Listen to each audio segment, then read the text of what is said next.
Hello అందరికీ welcome to Mahathi tailoring. చాలా ఈజీగా పాయింట్ వైస్గా బ్లౌజ్ కటింగ్ అనేది ఈ వీడియోలో నేను నేర్పిస్తున్నాను.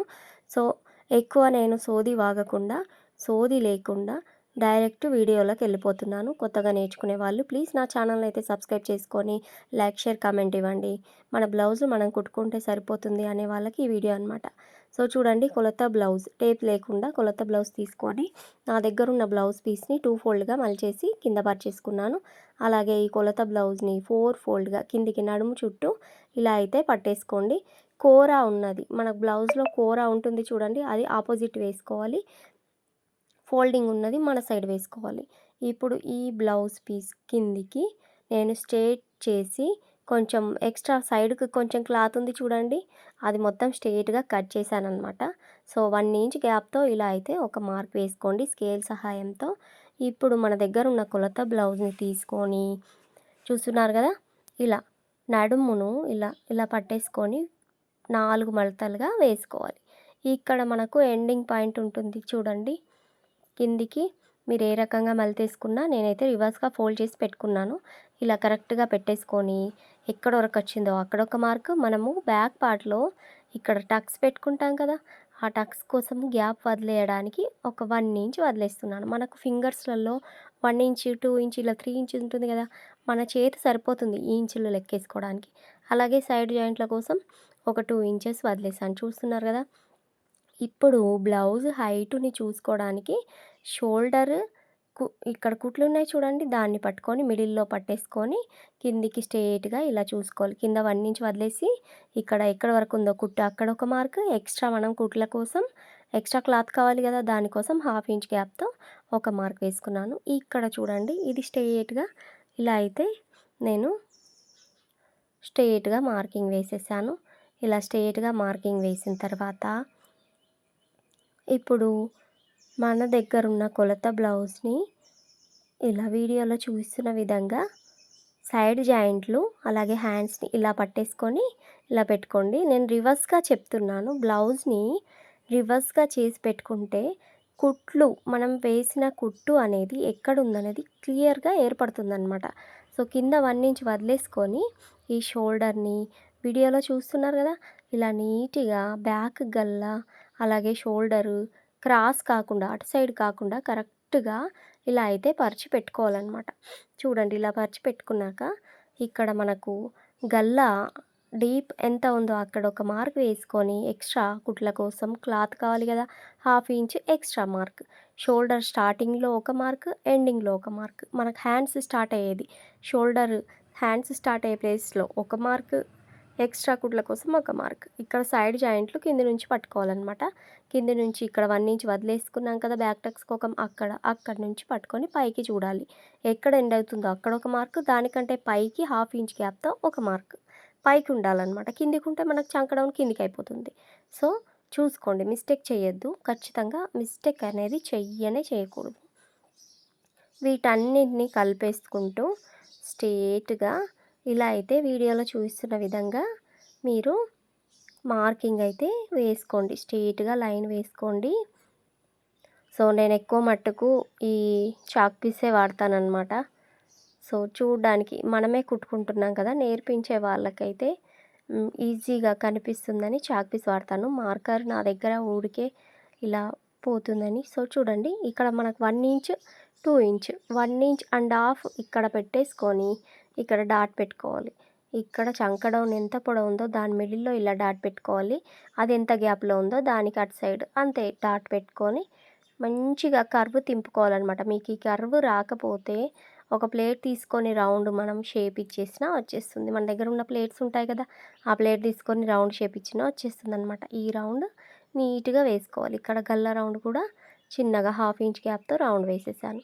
ఇప్పుడు ఏంటంటే నేను చెప్తున్నాను చూడండి, చాలా ఈజీగా నేను స్టెప్ బై స్టెప్ చెప్తాను. ఫస్ట్ మనం ఏది తీసుకున్నాము, ఈ ఫస్ట్ పాయింట్ మనకు నడుము చుట్టూ కొలత తీసుకున్నాము. తర్వాత సెకండ్ పాయింట్ ఏంటి, ఈ బ్యాక్ టక్స్ తీసుకోవడానికి 1 ఇంచ్ ఉంటుంది కదా, ఆ 1 ఇంచ్ మలిపేసి కుడతాం కదా, అది సెకండ్ పాయింట్ అనమాట. మీరు ఫస్ట్ పాయింట్ మీ దగ్గర ఏదైనా నోట్స్ ఉన్నా మీరు రాసుకుంటే సెట్ అయిపోతుంది. ఇది సెకండ్ పాయింట్, ఈ బ్యాక్ టక్స్. తర్వాత మనం సైడ్ జాయింట్లు వదిలేయాలి కదా, ఇది థర్డ్ పాయింట్ అనమాట. సో తర్వాత ఈ గల్ల డీప్ నేను స్టార్టింగ్ నుంచి ఎలా చెప్పానో అలా మీకు పాయింట్ వైజ్గా చెప్తున్నాను. ఇది ఫోర్త్ పాయింట్ అనమాట. అలాగే షోల్డర్ ఫిఫ్త్ పాయింట్. అలాగే ఇక్కడ షోల్డర్ ముందర గల్ల గ్యాప్ అనేది సిక్స్త్ పాయింట్. కరెక్ట్గా చూసుకోవాలి. ఇదేమో చంక డౌన్ రౌండ్ కర్వ్ తీసేది 7 పాయింట్. ఇక్కడ గల్ల రౌండ్ తీసేది 8 పాయింట్. ఇప్పుడు 8 9th పాయింట్ ఏంటంటే మనం చేతి రౌండ్ చూసుకోవాలి. ఆర్మ్ లూజ్, చంక లూజ్ అనమాట. ఈ చంక రౌండ్ పైన హాఫ్ ఇంచ్ వదిలేసుకొని మనకు బ్యాక్ పార్టే తీసుకోవాలన్నమాట. బ్యాక్ పార్ట్ తీసుకొని కుట్లు అనేటివి ఎక్కడి వరకు ఉన్నాయో అక్కడ వరకు ఇలా మార్క్ వేసేసుకుంటే ఈ మార్క్ ఈ కింది 1 ఇంచ్ వదిలేసాం చూడండి, దానికి స్ట్రెయిట్గా ఇలా అయితే కలిపేసుకోవాలి. ఇలా కలిపేసుకొని ఎక్స్ట్రా కుట్ల కోసం కూడా చూడండి, ఇది 9th పాయింట్, ఎక్స్ట్రా కుట్ల కోసం తీసుకుంది 10th పాయింట్. చక్కగా ఈ 10 పాయింట్లు గుర్తుంచుకుంటే బ్లౌజ్ కటింగ్ అనేది మనకు ఈజీగా వచ్చేస్తుంది. సో ఈ బ్లౌజ్ కటింగ్ నేర్చుకోవడానికి ఈ 10 పాయింట్స్ సరిపోతాయి అన్నమాట. చూడండి, నేనైతే వీడియోలో చూపిస్తున్న విధంగా కట్ చేస్తున్నాను. బ్యాక్ పార్ట్ వచ్చిందంటే ఖచ్చితంగా ఈ బ్యాక్ పార్ట్ తోటే ఫ్రంట్ పార్ట్ కూడా కట్ చేయొచ్చు. బ్యాక్ పార్ట్ నుంచి ఫ్రంట్ పార్ట్ కట్ చేయొచ్చు, కానీ మనం కుట్టే కస్టమర్ వాళ్ళ చెస్ట్ లూజ్ని బట్టి మనము బ్యాక్ పార్ట్ అనేది ఫ్రంట్ పార్ట్ అనేది హైట్ అలాగే చెస్ట్ ప్లేస్లో వెడల్పు అవన్నీ చూసుకొని కట్ చేసుకోవాలన్నమాట. వాళ్ళకి చెస్ట్ ఎక్కువ ఉంటే కరెక్ట్గా తీసుకోవాలి, కొద్దిగా తక్కువ ఉంటే మనము అక్కడ వెడల్పు అనేది తక్కువ తీసుకోవాలన్నమాట. ఇప్పుడు ఇలా కట్ చేశాక ఈ క్లాత్ ఉంది చూడండి, దీన్ని ఇలా పెట్టేసుకొని ఇప్పుడు మనము ఈ క్లాత్ని రివర్స్ చేసుకోండి. ఇలా రివర్స్ చేసుకొని ముందుగా కట్ చేసుకున్న బ్యాక్ పార్ట్ని తీసుకొని దీని మీద పెట్టేసుకోవాలన్నమాట. క్రాస్లో పెట్టుకోవాలి. క్రాస్ కట్ బ్లౌజ్ కదా, కిందికి 2 ఇంచెస్గా ఫోల్డ్ చేసి పెట్టాను. సో ఎలా పెడతానో చూడండి. క్రాస్గా ఇక్కడ మనకు బ్యాక్ షోల్డర్ ఉంది కదా, ఆ షోల్డరు అలాగే మనకు ఫ్రంట్ గల్ల పార్ట్ అనేది ఇలా పెట్టుకోవాలి, అడ్జస్ట్ చేసుకోవాలి. మనకు ఫ్రంట్ గల్ల డీప్ అనేది కొద్దిగా తక్కువ ఉంటుంది కదా, అది సెట్ అయ్యేటట్టు మనమైతే ఇలా పరుచుకోవాలి. మీకు అర్థమయ్యేటట్టు ఇలా ఫోల్డ్ చేసి చూపిస్తున్నాను. ఇలా ఫోల్డ్ చేసుకొని చూడండి, ఇలా అయితే వీడియోలో చూపిస్తున్న విధంగా అడ్జస్ట్ చేసుకోవాలి. ఇప్పుడు మనం ఫస్ట్ ఏం చేయాలంటే కొలత బ్లౌజ్ తీసుకొని ఫ్రంట్ గల్ల డీప్ ఎంత ఉందనేది చూసుకోవాలి. చూడండి, ఇప్పుడు ఈ కొలత బ్లౌజు నేను కరెక్ట్గా ఎలా పెడుతున్నానో అలా పెట్టండి. మనకు ఇక్కడ పైన హాఫ్ ఇంచ్ వదిలేసుకొని ఇక్కడ ఫ్రంట్ కూడా హాఫ్ ఇంచ్ వదిలేసుకొని పెట్టుకోవాలన్నమాట. సో చూడండి, ఇలా పెట్టేసుకోవాలి. నీట్గా ఇలా పెట్టేసుకొని చూడండి, కరెక్ట్ చూడండి, గల్ల పాయింట్ ఎక్కడ ఎండ్ అవుతుందనేది క్లియర్గా ఏర్పడిపోతుంది. అక్కడ ఒక మార్క్ వేసుకొని extra half inch extra mark వేసుకోవాలన్నమాట. సో దీన్ని ఈ బ్యాక్ పార్ట్కి డ్రా చేశాను. కొంచెం క్లాత్ అనేది పైకి చేసి అడ్జస్ట్ చేస్తున్నాను అనమాట. అంటే అక్కడ క్లాత్ అనేది పైకి చేస్తే సెట్ అయిపోతుందని as it is back part ఎలా ఉందో అలా అయితే మార్క్ వేస్తున్నాను. సో ఇదైతే ఫ్రంట్ గల్ల డీప్ అన్నమాట. మొత్తం బ్యాక్ పార్ట్ ఎలా ఉందో అలా టోటల్ మార్కింగ్ అయితే వేస్తున్నాను. మీరు కూడా అలాగే వేసుకోండి. సో కొత్తగా నేర్చుకునే వాళ్ళు పేపర్ కటింగ్ నేర్చుకుంటారు కదా, పేపర్ కటింగ్ కూడా యాజ్ ఇట్ ఈస్ మీరు ఈ వీడియో చూసుకుంటా పేపర్ పైన కూడా మార్క్ వేసుకొని కట్ చేసుకోవచ్చు. ఆ పేపర్ని తీసుకెళ్ళి క్లాత్ మీద ఇలా పెట్టేసుకొని కూడా కటింగ్ చేసుకోవచ్చు. కట్స్ మార్కింగ్ ఇచ్చేస్తున్నాను. మిడిల్లో ఒక మార్క్ హాఫ్ ఇంచ్ లోతుకి తీయాలి కాబట్టి. సో చూడండి, ఇక్కడ హాఫ్ ఇంచ్ లోతుకి కర్వ్ అనేది రౌండ్ ఇలా అయితే రౌండ్ తింపేశాను. తర్వాత ఇక్కడ గల్లపాటు కూడా కర్వ్ చిన్నగా హాఫ్ ఇంచ్ రౌండ్తో కర్వ్ తింపేశాను. ఇప్పుడు చూడండి, బ్యాక్ పార్ట్ ఫ్రంట్ పార్ట్ రెండు పట్టుకొని ఇలా అయితే షోల్డర్ నుంచి మిడిల్లోకి పెట్టుకోవాలి. లాగకుండా వస్తుందన్నమాట. ఓన్లీ ఫ్రంట్ పార్టే పట్టుకున్నాం అనుకో ఆ క్లాత్ అనేది లాగిపోతుంది. బ్యాక్ పార్ట్తో సహా పట్టుకున్నామంటే కరెక్ట్ క్లాత్ ఎక్కడ వరకు ఉందనేది అక్కడ వరకు షోల్డర్ మిడిల్లోంచి స్ట్రెయిట్గా పట్టేసుకొని ఇలా మార్క్ వేసుకొని ఎక్స్ట్రా కుట్ల కోసం హాఫ్ ఇంచు హుక్స్ పార్ట్ నుంచి చూడండి మధ్యలో డాట్ వదిలేసి కిందికి ఎక్స్ట్రా వదిలేసి ఇవన్నీ వదిలేసి కిందికి ఎంతవరకు ఉందో అంతవరకు మార్క్ వేసుకోవాలి. సైడ్ జాయింట్లో 4th టక్స్ అనేది నేను పెట్టట్లేదు.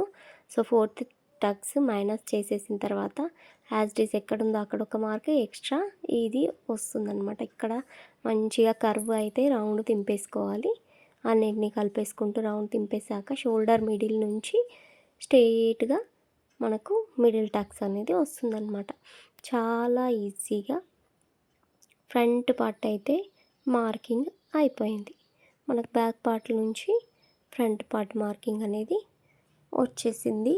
సో ఈ ఫ్రంట్ పార్ట్లో బ్యాక్ పార్ట్ నుంచే తీసుకుంటాం కదా, మనం కింద హుక్స్ పార్ట్ అలాగే కిందికి తీసే కర్వే మనకు చెస్ట్ సైజుని బట్టి ఉంటుందన్నమాట. సో చెస్ట్ సైజుని బట్టి మనం కిందికి ఎక్కువ తీసుకోవడం తక్కువ తీసుకోవడం అనేది ఉంటుంది. సో చెస్ట్ సైజు ఎక్కువ ఉంటే ఇక్కడ ఉన్న కర్వ్ అనేది ఎక్కువ తీసుకోవాలన్నమాట. తక్కువ ఉంటే మనము ఇంత ఎక్కువ కర్వ్ తీయకుండా స్ట్రెయిట్గా తీసుకున్నా వచ్చేస్తుంది. చూడండి నేను అక్కడ కొంచెం ఎక్స్ట్రా పెట్టాను కదా, ఇక్కడ మిడిల్ టక్స్ గ్యాప్ కోసం ఎక్కువ గ్యాప్ లోపలికి వెళ్ళిపోతుంది కాబట్టి ఈ క్లాత్ అనేది ఎక్స్ట్రా తీసుకున్నాను. సో ఫ్రంట్ పార్ట్ అయిపోయింది. ఈ మిగిలిన క్లాత్లో నేనైతే ఇంకొక సైడ్ హ్యాండ్స్ అనేటివి కట్ చేస్తాను. చివరలను అయితే నీట్గా ఇలా ఫినిషింగ్ ఇచ్చేసి కొలత బ్లౌజ్ తీసుకొని ఈ కొలత బ్లౌజ్కి పఫ్ హ్యాండ్స్ ఉన్నాయన్నమాట. ఈ పఫ్ హ్యాండ్స్ తీసేసి చూపిస్తాను. మామూలు హ్యాండ్స్ కటింగే ఇక్కడ ఇలా ఉందన్నమాట. పఫ్ తీసేస్తే ఇది మామూలు హ్యాండ్స్. కరెక్ట్ ఎంత హైట్ ఉందో అక్కడికి ఒక మార్క్ వేసుకొని ఎక్స్ట్రా గుట్ల కోసం ఒక మార్క్ వేసుకోవాలి. చంక డౌన్ దగ్గర ఒక మార్క్, డాట్ దగ్గర ఎక్స్ట్రా ఒక మార్క్ అనమాట. ఇక్కడ స్ట్రెయిట్గా ఒక లైన్ గీసుకొని ఇలా కర్వ్ అయితే తింపేసుకోవాలి. చాలా ఈజీగా హ్యాండ్ కటింగ్ అయితే అయిపోతుంది. మనకు హ్యాండ్లో ఫ్రంట్ కర్వ్ అనేది నేనైతే స్టిచ్చింగ్ చేసేటప్పుడు lining piece blouse piece attach చేసిన తర్వాత హ్యాండ్ ఫ్రంట్ కర్వ్ అనేది తీస్తాను. చాలా ఈజీగా ఉంటుందన్నమాట అలా తీస్తే. నా స్టిచ్చింగ్ వీడియోలు చూడండి, హ్యాండ్ కర్వ్ చంక డౌన్ ఎలా తీస్తాను అనేది ఈజీగా చెప్పాను. సో హ్యాండ్స్ అయిపోయాయి. ఇప్పుడు షేప్ బెల్ట్లు కటింగ్ చేస్తున్నాను చూడండి. బ్యాక్ పార్ట్ కట్ చేశాక మిగిలిన క్లాత్ అటు సైడ్ ఉన్న క్లాత్లో షేప్ బెల్ట్ అనేటివి వచ్చేస్తాయి. సో చూడండి, షేప్ బెల్ట్ కోసం నేను మన దగ్గర ఉన్న లైనింగ్ కొలత బ్లౌజ్ తీసుకొని ఇలా అయితే పర్చేస్ చేసుకుంటున్నాను. షేప్ బెల్ట్ రివర్స్గా పెట్టేసుకుంటే కరెక్ట్గా తెలుస్తుంది. కింద హాఫ్ ఇంచ్ వదిలేసుకోవాలి, పైన సైడ్ హాఫ్ ఇంచ్ వదిలేసుకోవాలి. షేప్ బెల్ట్లో హుక్స్ పార్ట్ హాఫ్ ఇంచ్ ఎక్కువ ఉంటుంది. హుక్స్ పార్ట్ ప్లేస్లో ఇక్కడ సైడ్ జాయింట్లు అలాగే ఇక్కడ పైన కూడా డాట్ వేసుకొని 2 సైడ్స్ హాఫ్ ఇంచ్ గ్యాప్తో ఇలా స్ట్రెయిట్ తీసుకొని ఇక్కడ హుక్స్ పార్ట్ ప్లేస్లో కర్వ్ అనేది పైకి దింపుకోవాలి. హాఫ్ ఇంచ్ ఎక్కువ ఉంటుంది. సైడ్ జాయింట్లో కంటే హుక్స్ పార్ట్ ప్లేస్లో మనకు షేప్ బెల్ట్ అనేది ఎక్కువగా ఉంటుంది. చూడండి వీడియోలో చూస్తున్న విధంగా ఇలా అయితే షేప్ బెల్ట్ కట్ చేసుకోండి. చాలా ఈజీగా నేనైతే బ్లౌజ్ కటింగ్ నేర్పించానని అనుకుంటున్నాను. షేప్ బెల్ట్ అయిపోయాయి, ఫ్రంట్ పార్ట్ అయిపోయింది, బ్యాక్ పార్ట్ అయిపోయింది, హ్యాండ్స్ కూడా కటింగ్ చేశాను. వీడియో నచ్చితే లైక్ చేయండి, షేర్ చేయండి, సబ్స్క్రైబ్ చేసుకోండి. మీకు ఏమన్నా ఈ వీడియోలో డౌట్గా అనిపిస్తే నాకు కామెంట్ చేసి అడగండి. మీ డౌట్ నాకు వీలైనంత మట్టుకు క్లియర్ చేయడానికి ట్రై చేస్తాను. వీడియోకి లైక్ ఇవ్వడం మాత్రం మర్చిపోకండి. ఎలా వచ్చిందో ఒక కామెంట్ చేసి చెప్పండి. మీకు అర్థమైందా లేదా అనేది నాకు కూడా తెలుసుకోవాలి కదా. Thank you for watching.